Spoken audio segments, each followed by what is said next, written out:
It turns out that the people who make TV shows are just as hungry as the people who watch them. Do you see what I did there? Not really, no. No, nor me. In addition to meals, production crews are often served snacks, tea, coffee, and other refreshments throughout the very long shooting days, as I'm sure you remember, Richard James, yes. from all your recent things. The department in charge of this vital task is called Craft Services. Or crafty, I suppose, sometimes. It's so named because they basically serve the craftspeople, lighting, art department, all the rest of the crew, and they feed them. Now, Craft Services has changed over the years, especially since COVID, but the crews of Thunderbirds did not miss out. And according to Dad's former secretary, Una Scott, who was interviewed for Biography, she had some insights.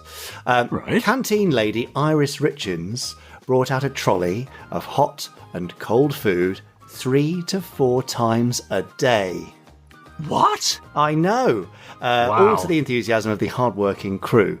Dad, in particular, enjoyed snacking from this trolley from time to time. I should say, yes. Do you know any of his favourite snacks from the Thunderbirds snack trolley? Was he a fan of the old fondant fancy? I don't think fondant fancies were on said trolley. You're thinking what about country slices? You're thinking 1960s industrial park, Slough.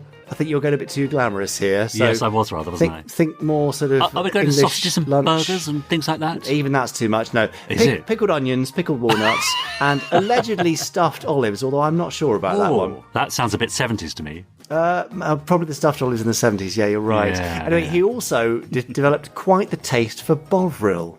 Oh, did he? Which I used to think was disgusting, and I've actually come to quite like now. Does bovril travel outside of the UK? Oh, that I don't know. Yes, it's the beef extract, isn't it? Condensed beef extract. It's kind of brown and tarry. Syrupy, yes. Yeah, it's got the consistency of Marmite, but the flavour of, condensed beef.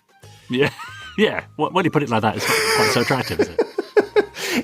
If you'd like to know some other of Dad's favourite snacks, then I'll also insert wine gums and Werther's Original Toffees. Oh, yes, we know that. That's been mentioned before. Were a huge favourite, and he would often grab a bag on the way home from Pinewood and eat the entire thing while sitting watching the news in the evening. So there you go. What is that it? Yes. Is that the fab fact? Yes.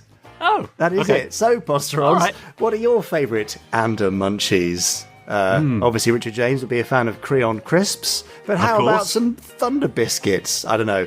Do let us know. Podcast at gerryanderson.com. Can you tell it's been a long day? I can tell, yes. You've got a bit of a sugar rush. Have you been topping up on the old Dr. Pepper again? I'll tell you what I did have. I had a lovely bag of chocolate-covered raisins on the way home. I think I may have done it with that. Now, also, I'll tell you what, from the set of Space Precinct... Oh, yeah? The lovely Christine Glanville. She wasn't a big snacker, but have I ever told you about her water habit? No, not on air, no. No. Well, Christine was adamant that you should never drink plain tap water.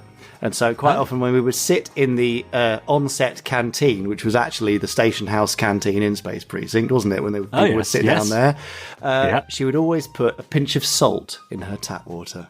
What? What? That's what's a saline solution, basically, is what she's drinking? A lifelong habit. There you go. Oh, so I bet at the start of this podcast and the start of this Fab Facts, you were not expecting to know a list of Gerry Anderson's favourite snacks, both sweet and savoury, and Christine Glanville's salty water habit. So there you go. That's true. I can honestly say I was not expecting that. Yes, you're right.